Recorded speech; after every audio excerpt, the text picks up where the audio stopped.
السلام عليكم ورحمة الله تعالى وبركاته. الحمد لله رب العالمين والصلاة والسلام على رسوله خاتم النبيين وعلى آله الطيبين وأصحابه الطاهرين ومن تبعهم إلى يوم الدين. أما بعد فقد قال الله تعالى في محكم التنزيل والفرقان العليم: أعوذ بالله السميع العليم بسم الله الرحمن الرحيم وهي خاوية على عروشها صدق الله مولانا العليم.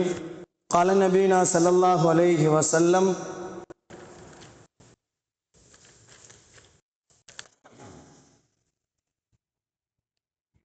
أرض الميسر والمحسر. صدق الله مولانا العليم. صدق رسوله النبي الكريم ونحن على ذلك من الشاهدين والشاكرين والحمد لله رب العالمين. புகழ் அனைத்தும் இரட்சகன் அல்லாஹ்விற்கே உரித்தாகட்டும். பூமான் நபி ஸல்லல்லாஹு அலைஹி வஸல்லம் அவர்களின் மீதும் அவர்களின் குடும்பத்தார்கள், பெருமானார் ஸல்லல்லாஹு அலைஹி வஸல்லம் அவர்களின் தோழர்கள், சஹாபாக்கள், தாபியன்கள், தபோ தாபியன்கள், நல்லவர்கள், நாதாக்கள் நம் அனைவர்களின் மீதும் அல்லாஹ்வின் கருணையும் சாந்தியும் சமாதானமும் என்றென்றும் உண்டாகட்டுமாக. கண்ணியத்திற்குரியவர்களே, அல்லாஹ்வின் நல்லடியார்களே, பைத்துல் முகத்தஸ் அதனுடைய வரலாறுகளை பற்றி நாம் கொஞ்சம் சிந்திக்க அவசியத்திலே இருந்து கொண்டிருக்கிறோம். கண்ணியமானவர்களே, அல்லாஹ்வின் நல்லடியார்களே, பைத்துல் முகத்தஸ் என்பது இஸ்லாமியர்களுக்கு என்ன தொடர்பு? நபிகள் நாயகம் ஸல்லல்லாஹு அலைஹி வஸல்லம் சொன்னார்கள், உலகத்திலே 3 பள்ளிகள் இருக்கிறது. ஒன்று பைத்துல் முகத்தஸ், இன்னொன்று பைத்துல்லா காபத்துல்லா, மூன்றாவது மஸ்ஜிதுன் நபவி. இந்த 3 பள்ளிகளும் ஒவ்வொரு மூமின்களின் உயிர் நாடி என்று சொன்னார்கள் பெருமானார் ஸல்லல்லாஹு அலைஹி வஸல்லம். இந்த உயிர் நாடியாக இருக்கக்கூடிய அந்த பள்ளியிலேயும் இது ஒன்று பைத்துல் முகத்தஸ். இந்த பைத்துல் முகத்தஸ் யார் கட்டியது, எப்படி வந்தது என்று பார்க்கின்ற நேரத்திலே பைத்துல் முகத்தஸை கட்டியவர்கள் நபீனா சுலைமான் அலைஹிஸ்ஸலாம் அவர்கள் கட்டினார்கள். மக்காவை கட்டியவர்கள் நபீனா இப்ராஹிம் அலைஹிஸ்ஸலாம் கட்டினார்கள்.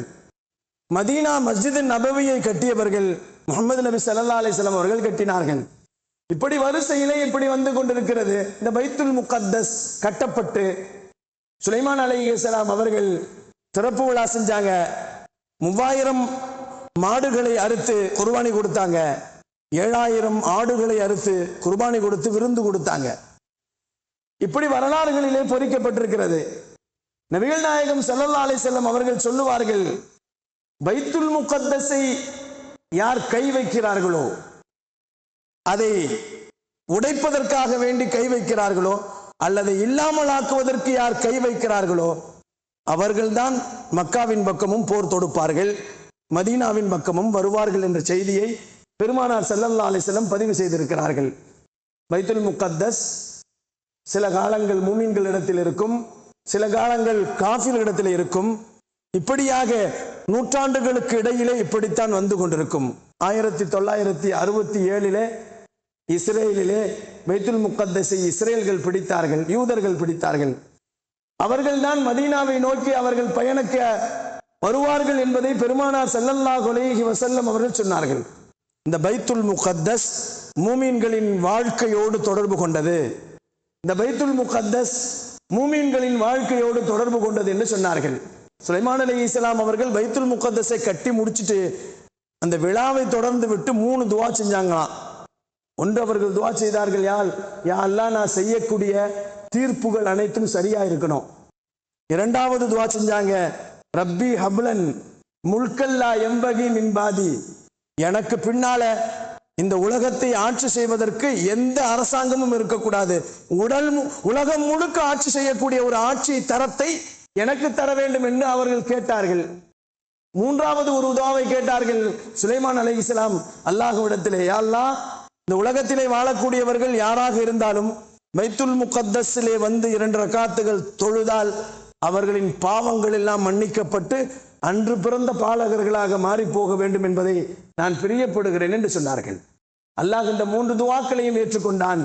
அந்த அல்லாஹ் ஜல்ல ஷானஹு தஆலா இந்த கிப்லா முன்னாள் கிப்லா என்பதாக சொல்லப்படுகிறது. மூமின்களுக்கு முந்திய கிப்லா பைத்துல் முகத்தஸ் தான், இரண்டாவது தான் காபா என்பதாக சொல்லப்படுகிறது. கண்ணியமானவர்களே, அல்லாஹ்வின் நல்லடியார்களே, பெருமானார் ஸல்லல்லாஹு அலைஹி வஸல்லம் அவர்களிடத்திலே மைமூனா ரலியல்லாஹு அன்ஹா கேட்கிறாங்க, பெருமானாருடைய மனைவி, நாயகமே பைத்துல் முகத்தஸை பத்தி கொஞ்சம் சொல்லுங்களேன்னு கேட்கிறாங்க. பெருமானார் ஸல்லல்லாஹு அலைஹி வஸல்லம் சொன்னார்கள், அருளுல் மைசர் வல் மஹ்சர் என்று சொன்னார்கள். இந்த பைத்துல் முகத்தஸ் இருக்கிறது அல்லவா, அதுதான் மைசர், மறுமையின் மஹ்ஷருடைய இடம் என்பதாக பெருமானார் ஸல்லல்லாஹு அலைஹி வஸல்லம் சொன்னார்கள். இது கியாமத்தின் பூமி என்பதாக சொன்னார்கள். கியாமத்து பூமினா நம்ம வானத்தில் இருக்குன்னு நினைச்சிட்டு இருக்கிறோம். இல்லை, சிரியா தான் கியாமத்துடைய பூமி. சிரியாவில் தான் பைத்துல் முகத்தஸ் இருக்கிறது. அங்கே தான் 4 பிரிவுகளாக இஸ்ரேல் என்பதாக பிரிக்கப்பட்டிருக்கிறது. பைத்துல் முகத்தஸ், பாலஸ்தீனம், காசா என்றெல்லாம் அங்குதான் இருக்கிறது. அந்த சிரியா தான் பெருமானார் ஸல்லல்லாஹு அலைஹி வஸல்லம் மஹ்ஷருடைய பூமி என்பதாக சொன்னார்கள். அந்த பூமிக்கு அல்லாஹ் வானத்திலிருந்து இறங்குவான். யஹ்மிலு அர்ஷ ரப்பிக ஃபௌகஹும் யௌமைதின் சமானியா என்று அல்லாஹ் குர்ஆன்ல சொல்லுகிறான். 8 மலக்குமார்கள் அல்லாஹ்வினுடைய சிம்மாசனம் அரிசை சுமந்து கொண்டு உலகத்திற்கு வருவார்கள். அல்லாஹ் உலகத்துக்கு இறங்கி வருவான். அந்த பூமி தான் பைத்துல் முகத்தஸ் என்று பெருமானார் ஸல்லல்லாஹு அலைஹி வஸல்லம் சொல்லிட்டு மைமூனா இடத்துல சொன்னாங்களாம், மைமூனா, உங்களுக்கு வாய்ப்பு கிடைத்தால் வாழ்க்கையில் ஒரு முறை பைத்துல் முகத்தஸை போய் சந்தியுங்கள் என்று சொன்னார்கள். அங்கே போய் 2 ரக்காத் தொழுங்கன்னு சொன்னாங்க. பெருமானார் ஸல்லல்லாஹு அலைஹி வஸல்லம் அவர்கள் மைமூனா ரலியல்லாஹு அவர்களுக்கு சொன்னார்கள், 2 ரக்காத் போய் தொழுவுங்கன்னு சொன்னாங்க. மைமூனா ரலியல்லாஹு கேட்டாங்க, நாயகமே அந்த வாய்ப்பு கிடைக்கலன்னா என்ன செய்யறது? பைத்துல் முகத்தஸுக்கு போகிறதுக்கு வாய்ப்பு கிடைக்கல, என்ன செய்யலாம்? நபிகள் நாயகம் ஸல்லல்லாஹு அலைஹி வஸல்லம் மைமூனாவை பார்த்து சொன்னார்கள், ரலியல்லாஹு தஆலா அவர்களை, மைமூனா, ஜைத்தூன் எண்ணெயை பைத்துல் முகத்தஸிற்கு உன்னால் கொடுக்க அனுப்ப முடியும் என்று இருந்தால் நீ கொடுத்தனுப்பு என்று சொன்னார்கள். அதன் மூலமாக பைத்துல் முகத்தஸிலே விளக்கெரியப்படும், வெளிச்சமாகும் அல்லவா, உனக்கும் பைத்துல் முகத்தஸுக்கும் அந்த தொடர்பாக உருவாகட்டும் என்று சொன்னார்கள் பெருமான் ஸல்லல்லாஹு அலைஹி வஸல்லம்.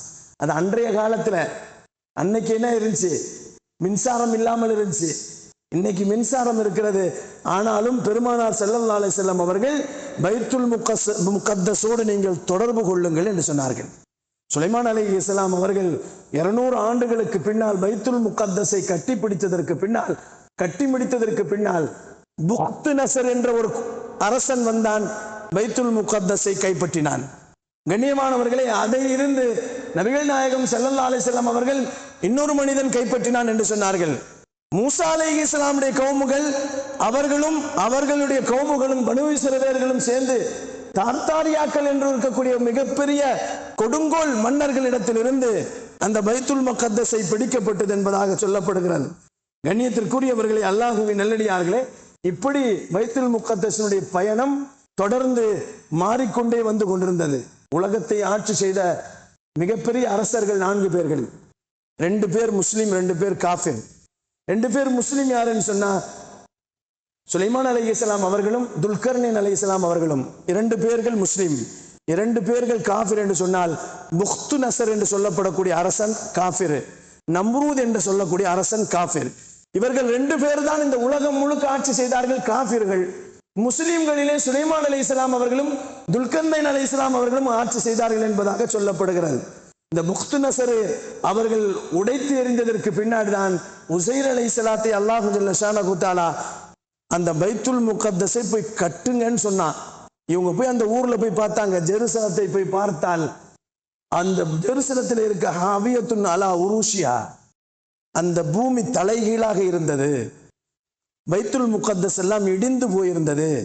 புக்து நசர் என்ற அரசர்கள் காபத்துல்லாவது பைத்துல் முகத்தஸை இடித்தார்கள், அதை கரித்தார்கள், அங்கே இருக்கக்கூடிய மக்களை கைது செய்தார்கள், மனிதர்களை வெட்டினார்கள். இதையெல்லாம் இன்றைக்கு நடக்கிறது, நிதர்சனமாக நாம் பார்த்து கொண்டிருக்கிறோம். இது அன்றிலிருந்தே நடந்து கொண்டிருக்கிறது. ட்ரம்ப் சொன்னான் அல்லவா, காசாவை நான் ஒண்ணுமில்லாமல் ஆக்கி விடுவேன் என்று சொன்னான் அல்லவா. ஆனால் அல்லாஹு ஜல்ல ஷானஹு தஆலா எதிர்காலத்திலே வரக்கூடிய நேரங்களிலே நிச்சயமாக இந்த பைத்துல் முகத்தஸ் மூமின்களின் கரத்திற்கு வரும் என்பதைத்தான் பெருமானார் ஸல்லல்லாஹு அலைஹி வஸல்லம் அவர்கள் சொன்னார்கள். அந்த மனிதர்கள், அங்கே இருக்கக்கூடிய போராளிகள் வீட்டை துறக்கிறார்கள், அவர்கள் இல்லங்களை துறக்கிறார்கள், மனைவிகளை துறக்கிறார்கள், தன்னுடைய தகப்பனை தாயை திறக்கிறார்கள். சிறுவயதிலே இருக்கக்கூடியவர்கள் எல்லாம் ஈமானிய பலத்தோடு இருக்கிறார்கள். ஒரு இடத்துல கூட பேட்டி கேடப்பட்டது, இந்தியாவிலிருந்து ஒரு சிலர் போயிருந்தாரு, ஏப்பா எங்க நாட்டுக்கு நீ வந்துரு. ஒரு சின்ன பையன் 12 வயது முடிந்த அந்த பையனை காக்கப்படுகிறது, நீ எங்க நாட்டுக்கு வந்துட்டேன்னா அவனை டாக்டர் ஆக்குறேன், என்ஜினியர் ஆக்குறேன்.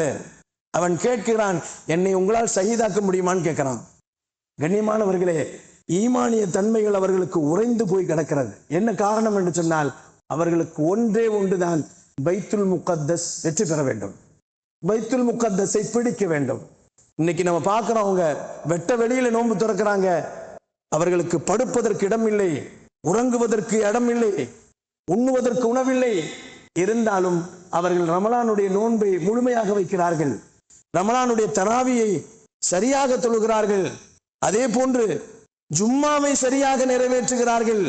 அவர்களுக்கு மேலே கட்டிடம் இல்லை, பள்ளி இல்லை, வெறும் தரையிலே நின்று கொண்டு அவர்கள் வணக்கத்தை நிறைவேற்றிக் கொண்டிருக்கிறார்கள் என்பதை நாம் பார்த்து கொண்டிருக்கின்ற நேரத்தில் அவர்களின் ஈமானிய பலம்தான் மிக முக்கியமானது என்பதாக சொல்லப்படுகிறது.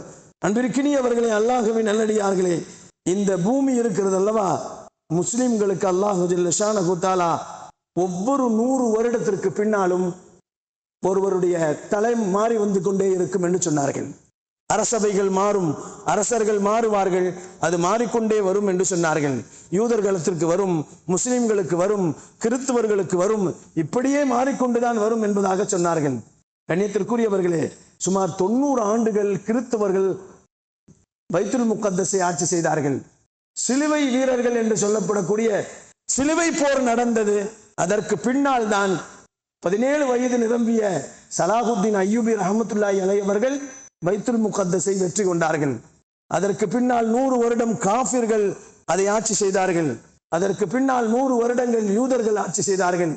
நபிகள் நாயகம் ஸல்லல்லாஹு அலைஹி வஸல்லம் அவர்கள் மௌத்துக்கு பின்னால், நபிகள் நாயகம் ஸல்லல்லாஹு அலைஹி வஸல்லம் அவர்கள் மௌத்துக்கு பின்னால் ஒரு படை ஏற்பாடு செய்யப்பட்டு, உசாமா ரலியல்லாஹுவின் தலைமையிலே ஒரு படை ஏற்பாடு செய்யப்பட்டு, அந்த படை தளபதியாக சென்றுதான் உசாமா ரலியல்லாஹு அவர்கள் பைத்துல் முகத்தஸை வெற்றி பெற்றார்கள் என்று வரலாறு. மீண்டும் அது யூதர்களுக்கு போனது. மூசா அலைஹிஸ்ஸலாம் காலத்திற்கு பின்னால் யூதர்களுக்கு போனது போன்றே இங்கே நபிகள் நாயகம் ஸல்லல்லாஹு அலைஹி வஸல்லம் காலத்திற்கு பின்னால் யூதர்களுக்கு போனது. அதற்கு பின்னால் உமர் ரலியல்லாஹுடைய காலத்தில் அல்லாஹு ஜல்ல ஷானஹு தஆலா 16 வருடங்களுக்கு பின்னால் உமர் ரலியல்லாஹு அவர்கள் தங்களுடைய காலத்திலே ஒரு மனித அபு உபைதா ரலியல்லாஹு அவர்களை தலைமையிலே பைத்துல் முகத்தஸை வெற்றி பெற்றார்கள். வெற்றி பெற்ற உடனே அந்த யூதர்கள் சொன்னார்களாம், இந்த பைத்துல் முகத்தஸினுடைய சாவியை எங்களிடத்தில் கொடுங்கள் என்று மூமின்கள் கேட்கும் போது, அபு உபைதா கேட்கும் போது அவர்கள் சொன்னார்களாம், உங்களிடத்தில் நாங்கள் தரமாட்டோம், உங்களுடைய அமீரை அழைத்து வாருங்கள். அப்பொழுது தலைவர் யார்? உமர் ரலியல்லாஹு. உமர் ரலியல்லாஹுவை வர சொல்லுங்கள் என்று அவர்களை வரை வைத்து அவர்களிடத்திலே கொடுக்கப்பட்டது என்பதாக சொல்லப்படுகிறது. கண்ணியத்திற்குரியவர்களே, அல்லாஹ்வின் நல்லடியார்களே, மீண்டும் திரும்பவும் 80 வருடங்கள் யூதருடைய கரத்திற்கு போகிவிட்டது. இந்த பைத்துல் முகத்தஸ் போராட்டத்திலே இருந்து கொண்டிருக்கிறது. இரத்த பூமி அது. அதில் தான் மஹ்ஷர் வரும், அதில் தான் மறுமை நாள் வரும். அதை ஒவ்வொரு நாளும் போராட்டத்திலே இருந்து கொண்டிருக்கும் என்பதை பெருமானார் ஸல்லல்லாஹு அலைஹி வஸல்லம் அவர்கள் நமக்கு சொன்னார்கள். அந்த பூமியிலே இருக்கக்கூடிய ஈமானிய தன்மையில் இருக்கக்கூடியவர்களுக்கு நாம் துஆ செய்ய வேண்டும், நாமும் பைத்துல் முகத்தஸிற்கு போக வேண்டும் என்று ஆசைப்பட வேண்டும். அல்லாஹு ஜல்ல ஷானஹு தஆலா வாழும் காலங்களிலே பைத்துல் முகத்தஸை போய் சந்தித்து ஜியாரத்து செய்து அதிலே 2 ரக்காத்து தொழக்கூடிய பாக்கியசாலிகளாக எனக்கும் என்னுடைய குடும்பத்தாருக்கும் உங்களுக்கும் உங்களுடைய குடும்பத்தாருக்கும் அல்லாஹ் நசீபாக்குவானாக. வாஹிரு தாவானா வனில் ஹம்துலில்லாஹி ரப்பில் ஆலமீன். லக்கல் ஹம்து லக்க ஷுக்ரு அல்லாஹும்ம ஸல்லி அலா சய்யிதினா